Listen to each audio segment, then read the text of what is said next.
اللہ تعالیٰ نے اب ذمہ داری بتائی ہے ان لوگوں کی اسی آیت کے اندر جو رسول اللہ پر ایمان لائیں گے۔ اب یہ بڑی سمجھ لیں تکلیف دہ چیز ہے ایک مسلمان کے حق میں اگر وہ یہ تمام شرائط پوری نہیں کر رہا۔ فالذین آمنوا، پس جو لوگ ایمان لائے اس نبی پر۔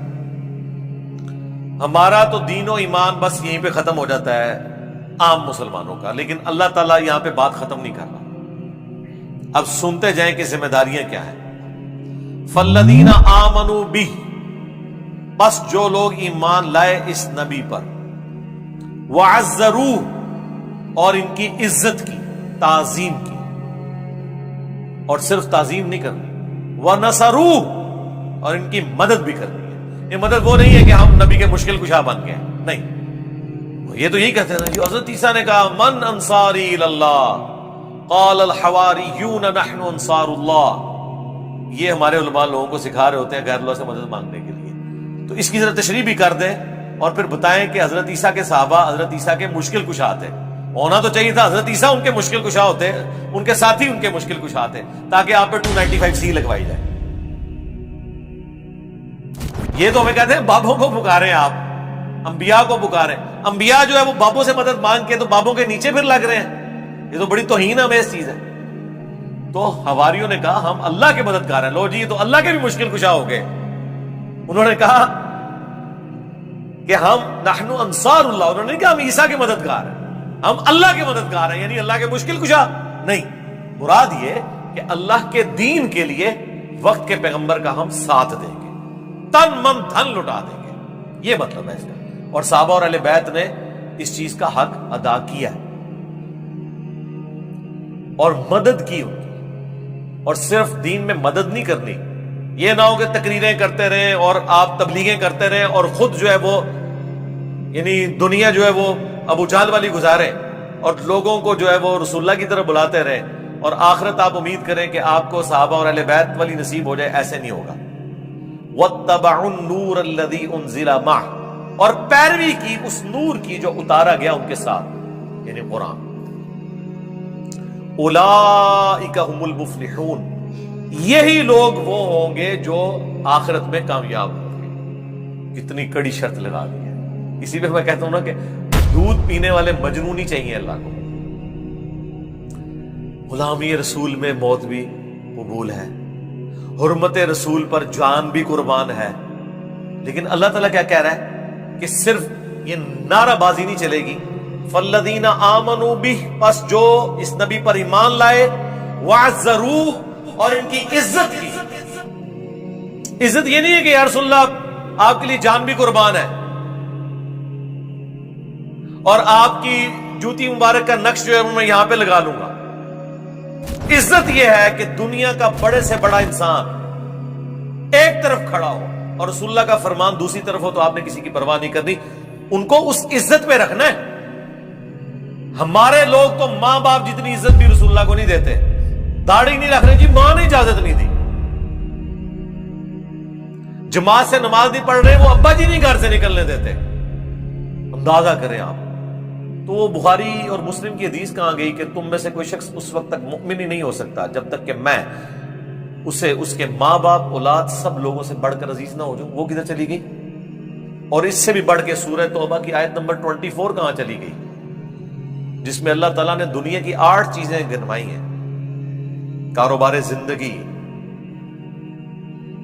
اور جو کچھ جوڑا ہوا ہے اور جتنی رشتہ داریاں ہیں، ایک ایک چیز اللہ نے گنوا کے کہا اگر یہ تمام چیزیں تمہیں عزیز ہیں نا، اللہ اور اس کے رسول اور آخرت کے اعتبار سے دنیا میں جو کوشش کرنا ہے جہاد یا قتال،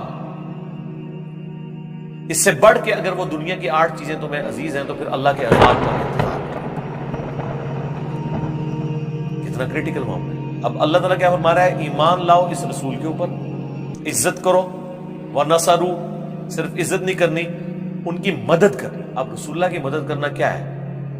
نبی علیہ السلام نے کوئی دنیاوی طور پر کوئی کاروبار تو اسٹیبلش نہیں کیا کہ جس کی برانچز آپ نے پوری دنیا میں کھول لی ہیں، نہیں، آپ تو اللہ کی طرف سے منجی اور ہادی بنا کر بھیجے گئے انسانیت کے لیے، اور اس امت کو وہ کام بھی ٹرانسفر کر دیا اللہ تعالیٰ نے ختم نبوت کی برکت سے کنتم خیر امۃ اخرجت للناس تأمرون بالمعروف وتنہون عن المنکر وتؤمنون باللہ.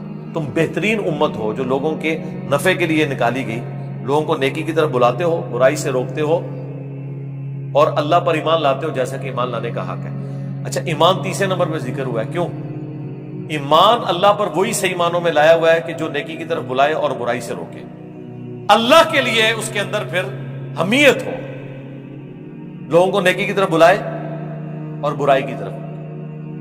یہ وہ کام ہے جو ختم نبوت کا ہے. ایک ختم نبوت کا کام پاکستان میں ہو رہا ہے کہ جیڑا بھی ویلا ہے نا وہ کہنا میں ختم نبوت کا کام کر رہا ہوں.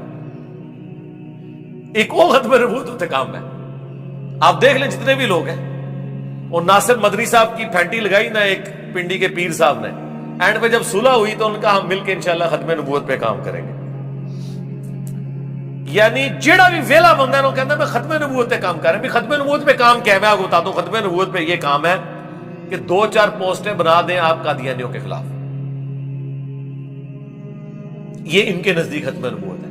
ہمارے نزدیک ختم نبوت یہ ہے کہ قادیانی جن کی شیطانی اولاد ہے، یعنی چشتی رسول اللہ اور اشعری تھانوی رسول اللہ، ان کا بھی رد کریں اور ان کا بھی رد کریں، اور جو انہوں نے وسوسے دیے ختم نبوت کے خلاف ان کو آپ ایڈریس کریں. یہ ختم نبوت کے اوپر کام ہے. اور رسول اللہ کی ختم نبوت کی برکت سے جو دین کا کام آپ کو ٹرانسفر ہوا ہے وہ آپ نے آگے لے کے جانا ہے. کافروں تک تبلیغ کرنی ہے وہ الگ سے، مسلمانوں کو الگ سے تبلیغ کرنی ہے. یہ ختم نبوت یہ سمجھ رہے ہیں کہ اپنے بابوں کی آپ نے تبلیغ کرنی ہے، یا آپ کچھ بھی نہیں کر رہے تو آپ یہ تو کہہ سکتے ہیں میں ختم نبوت پہ کام کر رہا ہوں. اس کی وجہ یہ ہے کہ ختم نبوت پہ کام پاکستان، انڈیا، بنگلہ دیش کے اندر یہ ہے کہ زندگی میں کبھی نہ کبھی میں نے کہا ہوگا کہ قادیانی کافر ہے. بس میں نے اب ختم نبوت کا حق ادا کر لیا. ختم نبوت کا حق اس دن ادا ہوگا جب آپ چشتی رسول اللہ اور اشرف رسول اللہ ان پارٹیوں کو بھی سمجھائیں گے کہ ختم نبوت ایک فرقے کا، ایک گروہ کا، ایک سکول آف تھاٹ کا رد کرنا نہیں ہے، بلکہ ہر اس بندے کا رد ہے جس نے بھی ختم نبوت کے اوپر ٹاکا مارا. تو یہ تو اب انہوں نے یعنی ختم نبوت کے کام کو مذاق بنا دیا. کوئی کچھ نہ کر رہا ہو ختم نبوت پہ کام کر رہا ہے. یہ کون سی ختم نبوت کے اوپر کام ہو رہا ہے؟ اللہ تعالیٰ فرما رہا ہے ختم نبوت پہ کام یہ ہے کہ رسول اللہ کی عزت کرنی ہے، وَنَصَرُوا اور ان کی مدد کرنی ہے، وَاتَّبَعُوا النُّورَ الَّذِي أُنزِلَ مَعَهُ اور پیروی کرنی ہے اس نور کی، قرآن کی جو ان کے ساتھ نازل ہوا. یہ تو سب سے مشکل کام ہے ختم نبوت کے حوالے سے کہ قرآن کی پیروی کرنی ہے. کیوں؟ یہاں کا مولوی کہتا ہے قرآن حدیث ڈائریکٹ پڑھنا گمراہ ہو جاؤ. یہی کہتے ہیں نا، اور کہتے تو ٹھیک ہی ہیں، ان کی نظر میں تو گمراہ ہو بھی جاتے ہیں. سورۃ الاعراف کی ہم نے آیات کور کی ہے نا کہ جب کسی کا گیئر الٹا لگ جائے اسے ہدایت کا راستہ گمراہی کا راستہ نظر آتا ہے، گمراہی کا راستہ ہدایت کا راستہ نظر آتا ہے. اس لیے وہ منع کرتے ہیں. تو قرآن کی پیروی کرنی، اولئک هم المفلحون، ایسے ہی لوگ پھر وہ ہوں گے جو لوگ کامیاب ہونے والے ہیں اللہ کی نظر میں. اللہم اجعلنا منہم مع النبیین والصدیقین والشہداء والصالحین.